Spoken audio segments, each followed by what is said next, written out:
সুস্বাগতম। আমি সুকুমার দেবনাথ, মহারাষ্ট্রের দিনী টিভি ইউটিউব থেকে আপনাদের স্বাগত জানাই।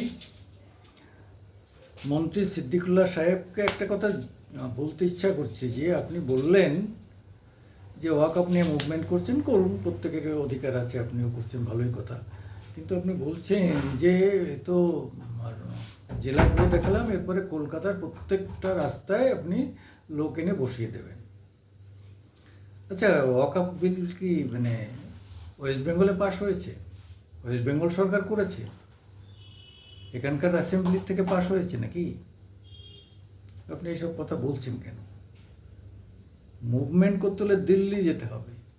দিল্লির সরকারকে মাথা নত করাতে পারলে কাজে লাগবে, না হলে ফালতু এ করে লাভটা কি?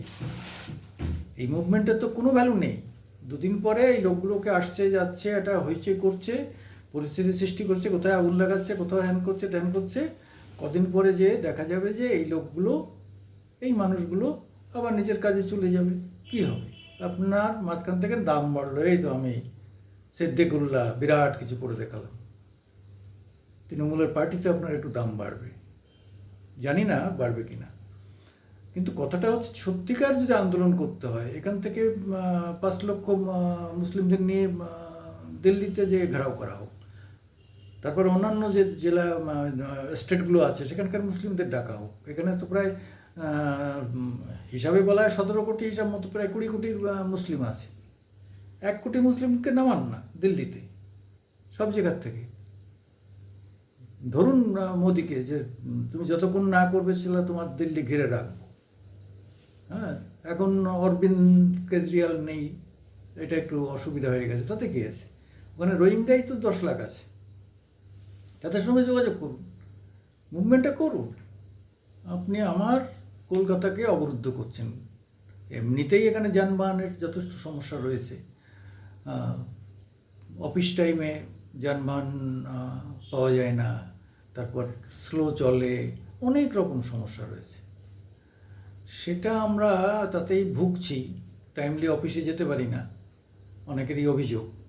আর সেখানে আপনি প্রত্যেকটা রাস্তার মুখে সব বসিয়ে দেবেন ওয়াকআপ বিরোধী আন্দোলন করতে গিয়ে।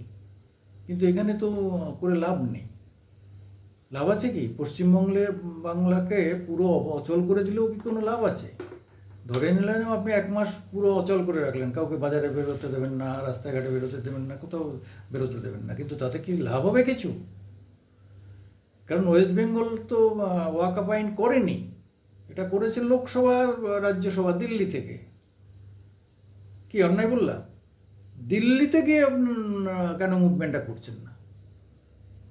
দিল্লিতে গিয়ে একদম ওখানে পুরো ঘিরে ফেলুন, রাস্তাঘাট, রেল লাইন, সমস্ত জায়গায়, রামলীলা ময়দান, সমস্ত জায়গায় হইচই করে ফেলুন। 1 কোটি মুসলমান নিয়ে যান না, অর্গানাইজ করে। প্রচুর মুসলিম আছে তো, 20 কোটির মধ্যে 1 কোটি বের করা যাবে না? অবশ্যই যাবে। করে নিয়ে আন্দোলন করুন।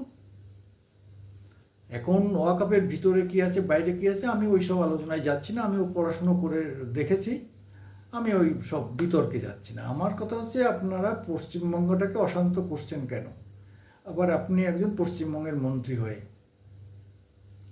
এখন যদি আপনাকে এতে পার্টি বা সরকার ধন্যবাদও দেয়, আমি তা নিয়ে কোনো মন্তব্য করতে চাই না। কিন্তু একজন সাধারণ মানুষ হিসাবে, একজন খুব ভেরি কমনার হিসাবে, আমরা এটাকে পছন্দ করছি না। এই কারণে যে সাধারণ মানুষের চলাফেরায় কোনোরূপ সংকট তৈরি করবেন না। দ্বিতীয় হচ্ছে যে সাম্প্রদায়িক সম্প্রীতি নষ্ট করছেন কলকাতা শহরের, এটা করবেন না দয়া করে। হ্যাঁ, সব মানুষ তো এক না, সব যে আপনার আন্দোলনের মানে বুঝে যাবে, সব আপনার পক্ষে সব লোক তা তো নয়। তো এই করে আপনারা এখানে এই গভর্নমেন্টকেই আপনারা আরও জনপ্রিয়তা হারানোর পথে নিয়ে যাচ্ছেন। এটা করে আপনাদের লাভটা কি? আপনারা যা করবেন সেটা তো নিশ্চয়ই আমাদের এই সরকারের ভালোর জন্য করবেন, এই রাজ্যের মানুষের ভালোর জন্য করুন। সে হিন্দু হতে পারে, মুসলমান হতে পারে, বৌদ্ধ হতে পারে, খ্রিস্টান হতে পারে। তা আমি আপনাকে চিনি, আপনার অফিসে গেছি, আপনার অনেক কথা হয়েছে। আপনি তখন তৃণমূলে আসতে চাচ্ছিলেন না, সেখানে অনেক আপনি আলাদাভাবে দাঁড়াবেন, হ্যাঁ, সে সমস্ত কথা এখন নাই বা বললাম। লাস্টে আপনি বললেন না আমি শেষ পর্যন্ত আমি এদের সমর্থন করবো। আমাদের সমর্থন করতে গেলে তাহলে তো আপনার তো একটা আলাদা হাড়ি করা খুন্তিতে দাঁড়ালে হবে না। আপনি তাহলে তৃণমূলের সেই দাঁড়ান, আপনি সে রাজি হলেন যে হ্যাঁ তৃণমূলের সিম্বলেই দাঁড়াবো, সেই দাঁড়িয়ে জিতলেন মঙ্গলকোট থেকে এবং আপনি মন্ত্রী হয়েছেন। খুবই ভালো কথা, আপনার মতো একজন বুদ্ধিমান মুসলিম পণ্ডিত আপনাকে আমরা স্বাগত জানাই। তা সেই জায়গায় আজকে আপনি মুভমেন্ট করুন, নিশ্চয়ই করুন। ওয়াকফ নিয়ে আপনার 100% অধিকার আছে, প্রত্যেকটা মুসলিমের বিরোধিতা করার অধিকার আছে, কিন্তু ওয়েস্ট বেঙ্গলে তো করে লাভ নেই। ওয়েস্ট বেঙ্গলে পরিস্থিতি সৃষ্টি না করে তো জঙ্গিপুটুর কোথায় কোথায় আগুন লেগেছে, আরে আমাদেরই তো ভেহিকেল পুড়েছে, আমাদের 2 লোক আহত হয়েছে, আমাদের 2 পুলিশ আহত হয়েছে, আমাদেরই ক্ষতি হয়েছে। আপনি আমাদের সরকারের লোক হয়ে, আমাদের রাজ্যের লোক হয়ে, আমাদের শাসক দলের লোক হয়ে আপনি এখানে যদি এই খুনোখুনি করেন, তাহলে আপনার ইয়েটা তো হবে। এরপরে আপনাকে দেখে কালকে বিজেপি কী করবে, বলবে যে আমরা তো 2 খুন করে ফেললাম। তাহলে কালকে যদি তোমরা খুন করলে অপরাধ না হয়, সিদ্দিকুল্লাহর দল খুন না করলে অপরাধ না হলে আমাদের অপরাধ কিসে? এটা তো সাধারণ মানুষও ভাববে। কিন্তু এটা তো জোর করে কিছু করার নেই।